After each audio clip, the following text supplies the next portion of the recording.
जय श्री कृष्ण।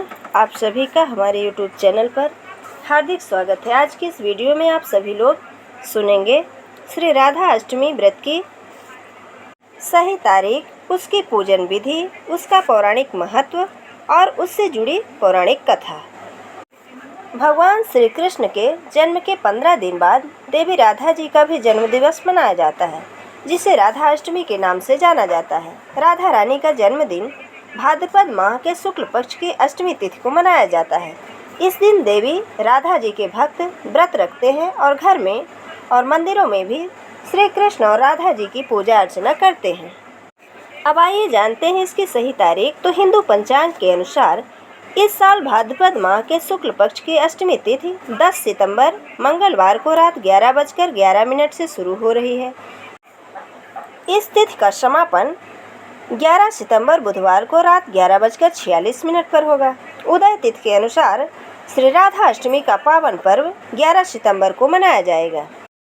अगर आप राधा अष्टमी का व्रत रख रहे हैं तो आपको 11:03 से दोपहर 1:32 तक राधा अष्टमी की पूजा करने का सही मुहूर्त है।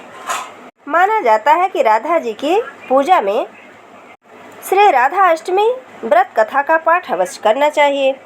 इससे पहले आइए जानते हैं इसका महत्व। सनातन धर्म में भाद्रपद मास के शुक्ल पक्ष की अष्टमी तिथि श्री राधा अष्टमी के नाम से प्रसिद्ध है। शास्त्रों में इस तिथि को श्री राधा जी का प्राकट्य दिवस माना गया है। श्री राधा जी वृषभानु की यज्ञ भूमि में प्रकट हुई थीं। वेद तथा पुराण आदि में जिनका कृष्ण वल्लभ कहकर गुणगान किया गया है। वे श्री वृंदावनेश्वरी राधा सदा श्री कृष्ण को आनंद प्रदान करने वाली साध्वी कृष्ण प्रिया थीं। कुछ महानुभाव श्री राधा जी का प्राकट्य श्री वृषभानुपुरी यानी बरसाना या उनके ननिहाल रावल ग्राम में प्रातःकाल का मानते हैं। कल्प भेद से अन्य मान्य है, पर पुराणों में मध्याह्न का वर्णन ही प्राप्त होता है। शास्त्रों में श्री राधा रानी की और कृष्ण की शाश्वत शक्ति स्वरूपा एवं प्राणों की अधिष्ठात्री देवी के रूप में वर्णित है। अतः राधा जी की पूजा के बिना श्री कृष्ण जी की पूजा अधूरी मानी गई है। श्रीमद् देवी भागवत में श्री नारायण ने नारद जी के प्रति श्री राधाय स्वाहा खड़ाक्षर मंत्र की अति प्राचीन परंपरा तथा विलक्षण महिमा के वर्णन के प्रसंग में श्री राधा पूजा की अनिवार्यता का निरूपण करते हुए कहा है कि श्री राधा की पूजा अगर न की जाए तो किसी भी मनुष्य के द्वारा श्री कृष्ण की गई पूजा का कोई भी महत्व नहीं होता। श्री राधा भगवान श्री कृष्ण के प्राणों की अधिष्ठात्री देवी हैं, इसलिए भगवान इनके अधीन रहते हैं। यह संपूर्ण कामनाओं का राधन साधन करती हैं, इसी कारण इन्हें श्री राधा कहा गया है। राधा अष्टमी का त्यौहार श्री राधा रानी को समर्पित है। इस खास दिन पर बरसाना समेत देश भर में खास उत्साह देखने को मिलता है। इस खास पर्व का श्री कृष्ण भक्त बेसब्री से इंतजार करते हैं। राधा अष्टमी के पावन पर्व पर श्री राधा रानी के मंदिरों को बेहद सुंदर तरीके से सजाया जाता है और राधा रानी की विशेष उपासना की जाती है।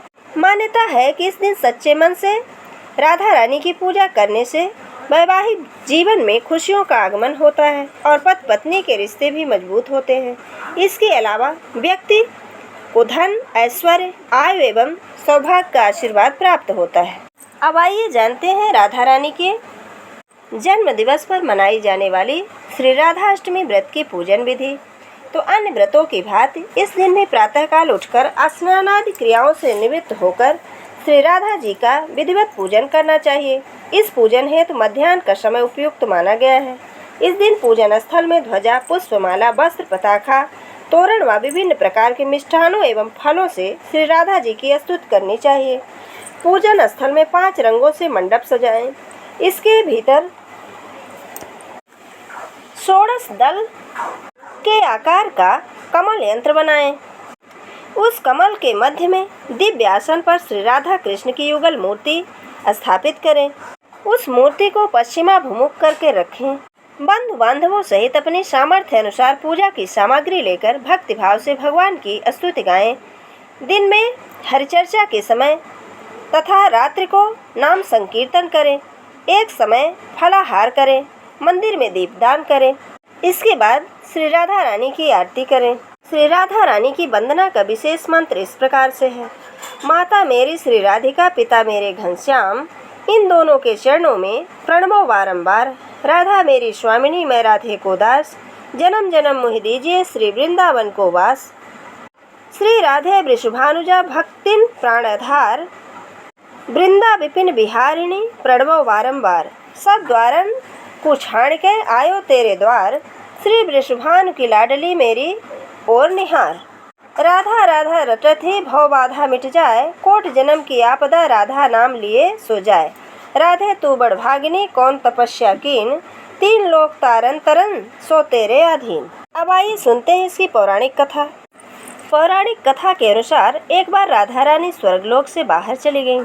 जब इस बात के बारे में भगवान श्री कृष्ण को पता चला तो वह मिर्जा सखी के साथ घूमने लगे। जब किशोरी जी स्वर्गलोक से आईं तो उन्हें इस बात का पता चला और वह क्रोधित हो गईं। इसके पश्चात उन्होंने बिरजा को अपमानित किया। इसके बाद उसने बिरजा नदी का रूप धारण कर लिया। राधा रानी के इस व्यवहार को सुदामा जी ने अच्छा नहीं समझा और वह राधा जी के लिए गलत बोलने लगे।